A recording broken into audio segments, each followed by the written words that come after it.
Sample problem 1.5, the force F has a magnitude of 80 pounds and acts within the octant as shown in the figure.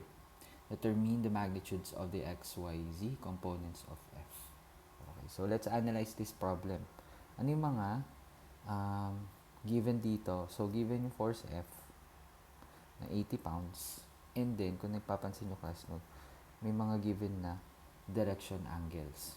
From z-axis, ito, 60 from x-axis, from x-axis is 45. Wala lang tayong sa y. Pero pwede natin makuha, diba? Meron tayong formula na gagamitin dyan. So, dito class, meron tayong given. Sulat na lang natin dito. So, ang given natin, meron tayong theta sub x, which is equal to 45 degrees. Given na din theta sub z, which is equal to 60 degrees. And syempre, yung force F, which is equal to 80 pounds. So, ang kailangan lang natin class na for the required is F sub x, F sub y, and F sub z. Okay? Sige. So, ayan. So, pwede na natin makuha class agad yung F sub x and F sub z. Kasi nga, given na yung kanilang mga direction angle as well as yung magnitude ng force, no? Pero sa y, wala pa tayong direction angle doon, pero pwede naman natin makuha yan by using this formula. Ayan, so nabanggit to. Solution. Kunin muna natin yun, no, para dire-diretso tayo. So, di ba meron tayong formula na square, ito, theta sub y plus cosine squared theta sub z is equal to 1. Ayan, so, nakita ba? Ayan, tatakpan. Okay, so ito yung formula natin, no, ng mga direction or cosine, direction cosines. Okay, so substitute muna natin. Class, now we have 45, di ba? 45 sa theta sub x. Itong theta sub y, wala pa tayo nito. Sa z, as per given, 60 yan. That is equal to 1. Okay? So, sa calculus nyo class, hindi nyo to magagawa yung ganito. No? Pero pwede nyo gawin. I-edit ko na dito. So, di ba? I-square mo siya buo.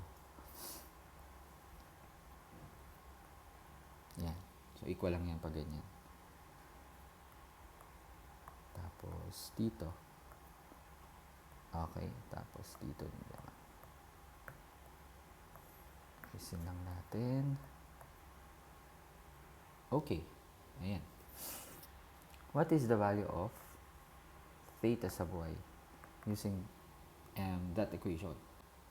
Okay, so pwede gawin mo class. Mag-shift solve ka, no, to find the theta sub y. Pero ito yung gagawin ko. No? 1 minus, transpose ko na lang sa kabila. So, cosine 45 squared minus cosine 60 squared. Okay, and then square root ko. And then arc cosine.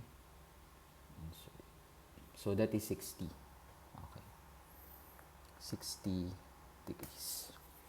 Okay, so pwede nyo na i-ano para hindi na kayo mag-algebra. Pero mas gusto kasi yung matagal din kasi class pag mag-shift solve, lalo na pag mga naka-square yung values. And then baka ang ma-encounter yung sagot, no. Depende kasi yung pag nag-shift solve ka kasi class, depende siya doon sa value ng last x mo, no. Yung value ng x doon sa calculator.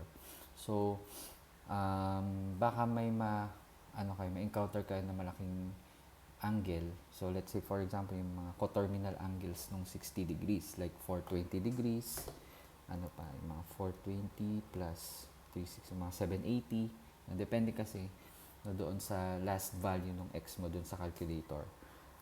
Pero kapag ganun class, yung nakuha mo is mga 420, kanina 780, ayan. I-minus mo na lang ng 360 hanggang mag-i-acute angle. Okay? Kasi, coterminal angles yun kapag ganun. So, when say coterminal angles, parang ganito siya. Diba? Kunyari, meron tayong angle. For example, 60. 60. So, coterminal angles niya yung from here, diba? From here, 60. Tapos, ito, ikot ka ng isang revolution, tapos plus 60. So, ano yun? 420 yun. So, equal lang yan ng cosine, diba? So, yung cosine ng 420, that is also cosine ng 60. Diba? Ayun. So, mga coterminal angles sila. Tapos, pwede din class, no? Mag-ano ka. Kasi, kunyari, mag-clockwise, clockwise angle. So, dapat negative. So, ano yun? 360 minus, edi 300. 360 minus 60, 300. Tapos, kunin mo yung cosine ng negative 300. Same lang sila ng cosine, diba? Ayun. Additional lang yung class. Okay, sige. So, proceed tayo. So, we have theta sub y na equal to 60 degrees. Therefore, ayun. So, pwede na natin makuha yung mga corresponding components. So, for f sub x, that is equal to f cosine theta sub x. And that is 80 pounds cosine 45 degrees. And therefore, f sub x is equal to 80 cosine of 45. So, 56.569 degrees. Ay, ba't degrees? Pounds. Okay, in terms of its direction, no, positive naman yan. Okay.